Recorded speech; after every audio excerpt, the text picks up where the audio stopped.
यदि आप प्लास्टिक के कप में चाय या कॉफ़ी पीते हैं तो सावधान हो जाइए। प्लास्टिक के कप में चाय पीना स्वास्थ्य के लिए खतरनाक हो सकता है।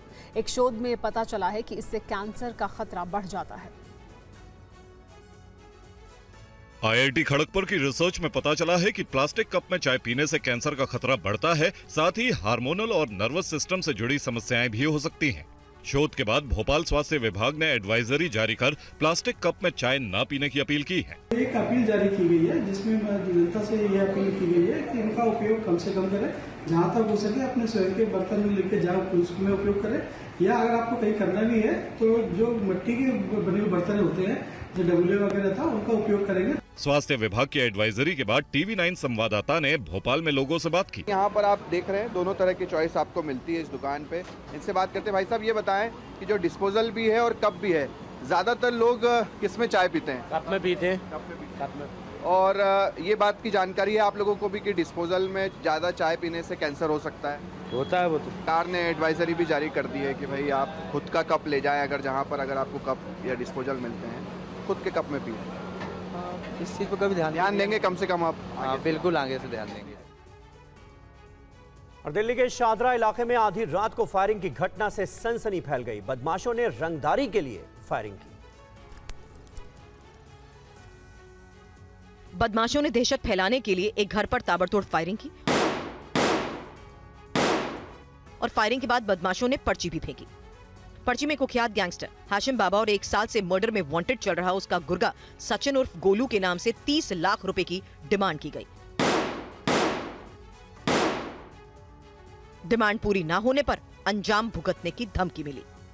घटना का CCTV सामने आया जिसमें 3 नकाबपोश बदमाश गली में आते दिखे। 2 ने हेलमेट पहन रखा था जबकि तीसरे ने मुंह पर रुमाल बांधा था। रुमाल बांधे बदमाश ने फोन का कैमरा ऑन किया। इसके बाद दोनों बदमाशों ने एक गोली चलाई। दोनों बदमाशों ने घर में ताबड़तोड़ फायरिंग की। फायरिंग के बाद एक बदमाश ने जेब से पर्ची निकालकर गेट पर फेंक दी। इसके बाद तीनों बदमाश वहां से फरार हो गए। शिकायत के बाद पुलिस पूरे मामले की जांच में जुटी है। और हरियाणा के फरीदाबाद में एक बाइक सवार शख्स ने लाइब्रेरी से घर लौट रही छात्रा को गोली मार दी। बाइक सवार शख्स गोली मारने के बाद मौके से फरार हो गया। घायल छात्रा अस्पताल में भर्ती है। CCTV वीडियो हरियाणा के बल्लभगढ़ इलाके की श्याम कॉलोनी का है। वीडियो में देखिए युवक बाइक लगाकर गली में खड़ा है। बाइक के सामने से सड़क के दाहिने साइड से 2 छात्राएं आती दिख रही हैं। बाइक लगाकर खड़े युवक के पास सड़क के बाईं ओर से 3 छात्राएं भी आती दिख रही हैं। जैसे ही ये तीनों छात्राएं युवक के पास पहुंचती हैं, शख्स सड़क पार कर इन तीनों छात्राओं की ओर बढ़ता है। इस दौरान बीच सड़क पर ये युवक पैंट के पीछे से पिस्टल निकाल लेता है और 2 सहेलियों के साथ जा रही नाबालिग छात्रा पर 2 बार फायरिंग कर देता है।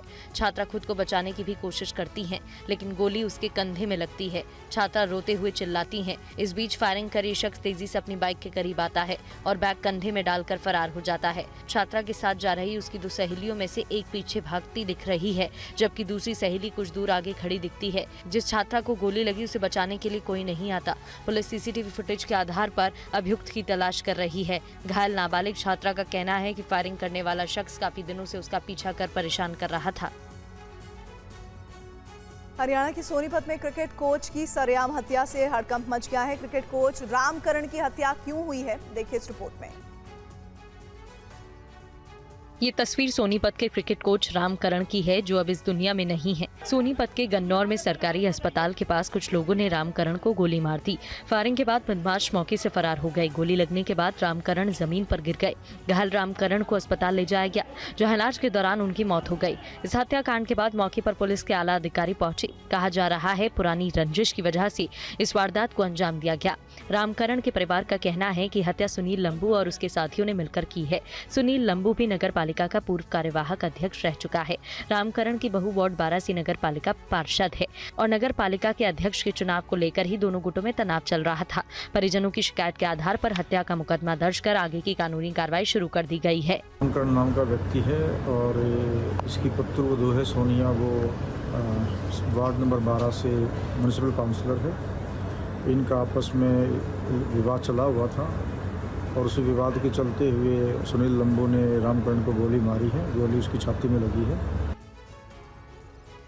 महाराष्ट्र के अमरावती में जमीन विवाद को लेकर 2 पक्ष आपस में भिड़ गए। इस दौरान दोनों पक्षों के लोगों ने जमकर मारपीट की। घटना अमरावती के बोराड़ा शेत शिवार इलाके की बताई जा रही है, जिसका वीडियो भी सामने आया। तस्वीरें देखिए कैसे दो परिवार के सदस्य आपस में भिड़ गए और देखते ही देखते स्थिति बेकाबू हो गई। जानकारी मिलते ही पुलिस मौके पर पहुंची। बावजूद इसके लोग आपस में मारपीट करते रहे। पुलिस को सख्ती दिखानी पड़ी। पुलिस ने लाठीचार्ज कर लोगों को मौके से खदेड़ा, जिसके बाद पुलिस ने स्थिति पर काबू पाया।